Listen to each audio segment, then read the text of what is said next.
come into Islam? Do you remember? Yeah. Do you remember what you were searching for? Do you remember how you felt? Do you remember who you met? Do you remember that feeling? Okay. There are people always searching and looking. So many times you only need to meet one Muslim, one good one. Doesn't even have to be too good. Just keeping traditions properly. And the person is going to be shocked. Correct? Be that good Muslim. Be that one. Be that one to them. You must know, as a murid already, I'm not saying that you can read people's hearts, but you know if someone is searching, there are signs, no? If someone is hungry, there are signs, right? Someone is thirsty, there are signs. So if someone is looking, there are signs. Someone who's looking sincerely, there are signs. Someone who wants to fight, there are signs. You must be intelligent. We're not here trying to change people's opinion. We're not here trying to bring them into Islam. We're not here to give da'wah. We're here just to give the message. What is the message you receive? You understand? No, this is rhetorical. What is the message you receive? They receive different message from this, but still they are looking. Those ones who receive different messages, say from the media and everything, and they're happy with those messages, don't argue with them. That's what you're going to be doing. You're going to sit and you're going to argue. Those that they're searching, and they get different messages, speak to them. Those that are kind of like half and half, you may easily speak to them. Because you are following one of the greatest awliya there's ever been. Allah has sent to this world. You're following tightly into traditions. This is not an easy way, correct? So, good things are not easy. Allah is saying ease is only going to come after every difficulty. So those ones that are looking, those ones that signs of, then I want you to share. Share your experience. And I want you to bring the message. What is the message you got when you first was walking in this way? What were you looking for? What was so bad about, say, your religion before, or no religion before? What was so bad about it? Millions of people, they like it, no? Billions of people, they like it. But what is it for you that it wasn't real, it wasn't enough? Now, those ones who are looking for the same things, you may speak them that kind of language, and you'll go straight to their heart. You understand? If someone asks you, very simple, the simplest questions are the most difficult to answer. They say, why you believe there is only one Allah? Why can't we have several? What makes you think Islam is correct, all others are wrong? Why do you follow a man, a Sheykh, when you know that he's not perfect? We understand. All these questions must also be your questions. All these questions, if you are not understanding, they will come back as doubt. Because you didn't answer, you don't understand all those questions, you're just putting it aside. One day when you're weak, Shaitan is just going to come up with those questions and say, why is this? Why is this? Why is this? When you're weak, not when you're strong. You understand? So speak about your message. Don't try to speak about the message of the Prophet or the message of the saints. You understand? This is, don't try to do da'wah. This is a very high level. We are not da'is. We're just trying to give the message. What is the message you receive? What is the Islam you receive? What is the tasawwuf that you received? What worked for you? What were you looking for? And what you were looking for, did you find it? Or what you were looking for, did you find actually something better than what you were looking for? You understand? It doesn't mean that what you're looking for is also 100% right all the time. Maybe what you're looking for is just 90% of it is foolishness. So many people, they come into the truth because they're chasing after untruth. Correct? And something is there because of that sincerity. Allah is showing the way. Maybe you're running your whole life doing wrong things, untruth, but there is some sincerity there. Allah will change. There was one saint. Before he was a saint, he was spending every night getting himself drunk. His man, every night, he was getting himself drunk. As you know, drinking, especially in those days, is very difficult to do, and it's very big punishment coming for that. One night he came out of the, let's say, bar, the tavern, drunk, and he saw a piece of paper on the ground, and he has the name of Allah on it. In that drunken state, he still picked it up. He said, who is this idiot who put Allah's name on the ground? He's drunk. But he picked it up, he kissed it, he put it on his forehead, he went home, he put perfume on it, and he put it in a high place. A dream came to him. You know this saint? And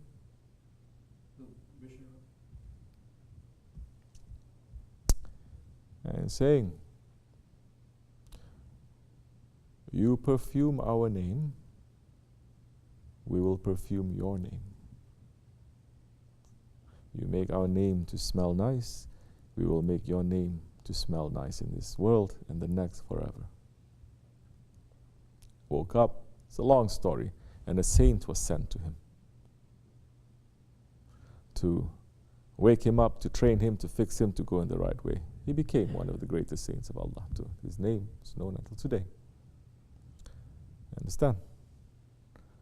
And so, especially our way is, we're not learning Islam through scholars or madrasas or schools or books or the internet.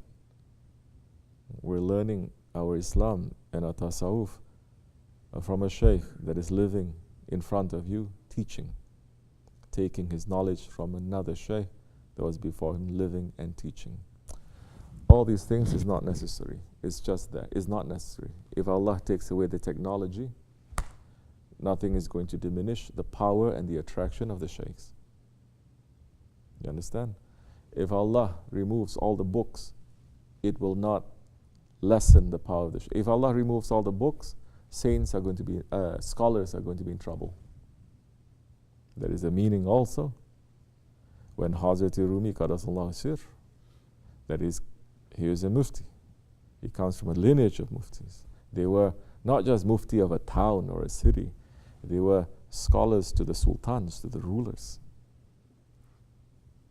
That he had all this external knowledge, but he was looking something. And Allah then showed him his Shaykh, Shamsi Tabriz. And his Shaykh, so many people don't like, because his Shaykh, they say he's very rough, he's very gruff, he's very straight, he's very blunt, he curses. You understand? They say, what kind of Shaykh? Must be very gentle, must be very this, must, you know, like they say about our Shaykh. There are different kinds of prophets, there are different kinds of Shaykhs. And when Shamsi Tabriz met him, and saying, what is all that you are carrying? He says, these are the books that I've written. He says, take all those books and throw it into the water. Throw it into the water. Finish it. Tell me what is in there. I cannot. Why is that? Because that is in the water. Meaning that knowledge now that is in the book, it is only depending on the ink. Because you put ink into the water, it disappears, no? How can knowledge be depending only on the ink? So that knowledge is not in your heart. So for those who are looking for that kind of knowledge that is going to be from your heart, and the ink is all blood, you may speak to them. Share. Say, this is what I learned. Maybe this will make sense to you. Maybe this is not going to make sense to you. That way you're going to get sincere people. Don't have a big net that you're going to just spread out like this. You will catch some fish. You're going to catch also,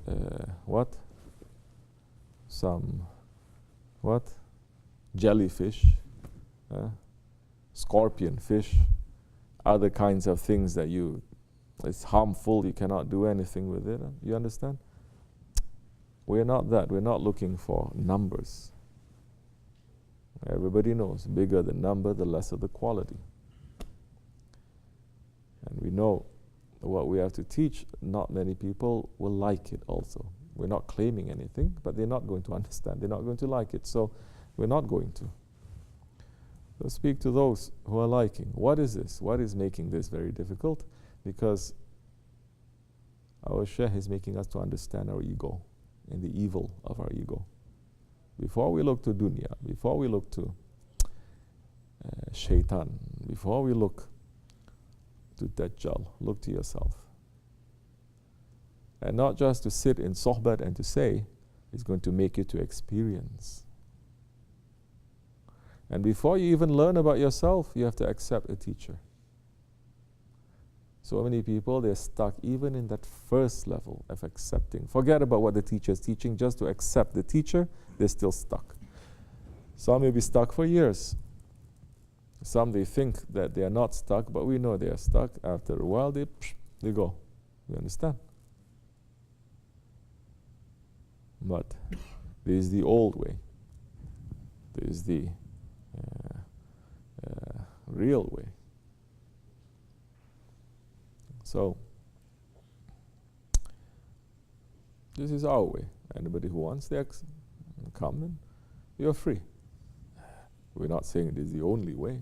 There are other ways. You want to go, go. Doesn't matter. So you can speak to them like that. You understand?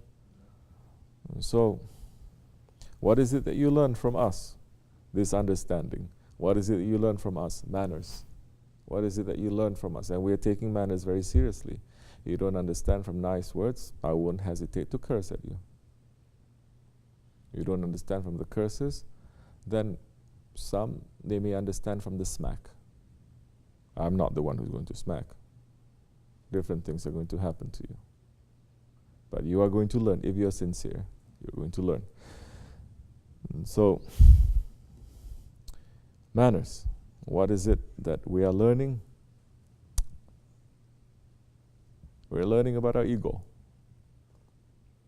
We're learning to take wisdom from ourselves, from others, from this world, from the signs there, and to move forward. Understand?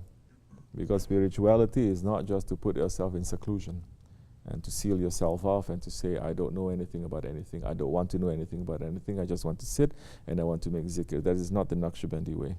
Nakshibendi way is the way of Hazrat Abu Bakr Siddiq, radiallahu anh, the way of the Holy Prophet, ﷺ.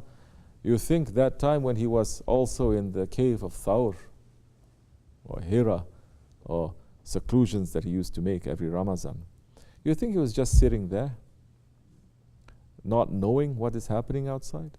Not knowing what is happening with his people, not knowing what is happening in the universes?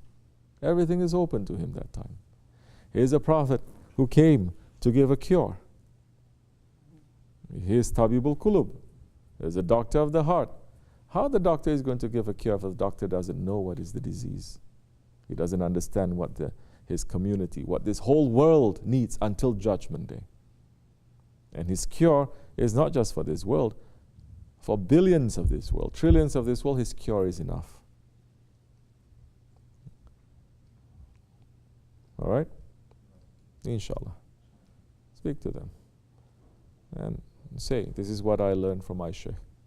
This is what I learned from my Shaykh. This is all those other questions about Islam and terrorism. All basic questions you can answer. Yeah, difficult to answer. Go Google something. Is Islam terrorism? Blah, blah, blah, blah. So simple. You understand? But we're not concerned about that, because people who are still caught up with that, that means they don't want to move forward. Leave them. Don't fight with them. Don't argue. Until they want to move forward, then you may speak. So, inshallah, in that way, you may say, people will listen to what is sincere. This is what we want. May Allah forgive us, inshallah. Fatiha. Amen.